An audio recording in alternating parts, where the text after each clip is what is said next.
Story of Odia. जणे कुकुर हातरे सौदा तालिका एवं 500 टंकार नोट। आपण केबे एमिति दृश्य देखिछंती, किंतु एही कहानीर शेष आपणकु आश्चर्य करिदब। ये छोट सहरर गलीकंदीरे सेतेबेलकु निशब्दता खेली जाइथिला। राति प्राय घंटाटा बाजिबाकु जाउथिला। रामलाल नामक जणे दुकानी निज किराना दुकानर सटर बंद करुथिबा समयरे हठात गोटिए सुनेली रंगर लैब्राडोर कुकुर सेठारे पहुंचिला। कुकुरटी बहुत शांत होई छिड़ा होइथिला। रामलाल भाबिला बोध हुए कुकुरटी भूखिला अछि, किंतु जेतेबेले से भल भाबरे देखिला कुकुर पाटिरे एक कागज टुकुड़ा थिला। रामलाल कागजटीकु बाहर करी देखिला जे सेथिरे किछि सौदार तालिका एवं एक 500 टंकिया नोट मध्य थिला। रामलाल आश्चर्य होई गला। से तुरंत सबु सामान एक ब्यागरे प्याक करी कुकुर आगरे रखिदेला। कुकुरटी बड़ जत्नर सह सेही ब्यागकु निज पाटिरे धरी सेठारु चालिबाकु लागिला। रामलालर कौतूहल बढ़िला। से भाबिला एते बुद्धिमान कुकुर काहार होइथाइ पारे। से एका एका रातिरे केमिति जाउछि, मोते देखिबाकु हेबो। रामलाल निज दुकान बंद करी चुपचाप कुकुर पछे पछे चालिला। कुकुरटी सीधा जाई एक बस स्टैंड रे छिड़ा हेला। किछि समय परे एक बस आसिला एवं कुकुरटी बड़ श्रृंखलार सहरे चढ़ीगला।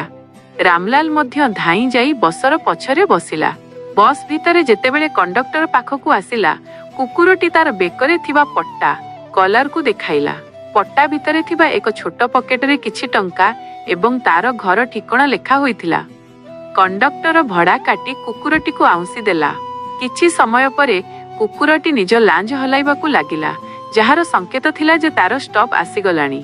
बस अटकिबा मात्रे से ओह्लाई गोटे गली आड़कू गला। देशरे कुकुरटी एक घर सामनारे अटकिला। कबाट बंद थिला। कुकुरटी ता पाटिरे थिबा ब्यागकु तळे रखिला एवं निज पछ गोड़रे छिड़ा होई घरर कलिंग बेल बजाइला। रामलाल भाबिला एबे तार मालिक आसिबे एवं निजर एही विश्वस्त साथी को बहुत श्रद्धा करिवे। कबाट खोलिला। जणे व्यक्ति बाहरकु आसिले, किंतु तांको मुहरे श्रद्धा बदलरे क्रोध थिला। से बाहरकु आसिबा मात्रे पाखरे पड़िथिबा एक बाड़ी धरी सेही निष्पाप कुकुरकु निर्दय भावे पिटिबाकु लागिले। रामलाल एहा देखि सही पारिला नाही। से धाई जाई सेही व्यक्तिंको हाथ धरी पकाइला एवं कहिला, आज्ञा आपण ए कोन करूछंती? एते बुद्धिमान आउ विश्वस्त कुकुर मु जीवन रे देखि नाही।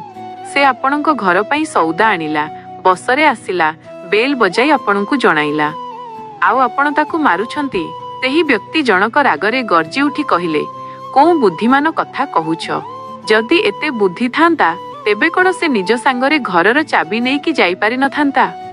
बेल बजाई मो निद खराब करिदेला। एही कहानी आम समाजर एक नग्न सत्य को दर्शाए। एक आशार सीमा नाही। आपण दुनियार आशा अनुसारे केबे भी 100% ठीक होई परिबे नाही। आज आपण काहा पई जीवन देई देले मध्य काली से अभियोग करिवे जे जीवन देबा बेले आपण बहुत शब्द कले।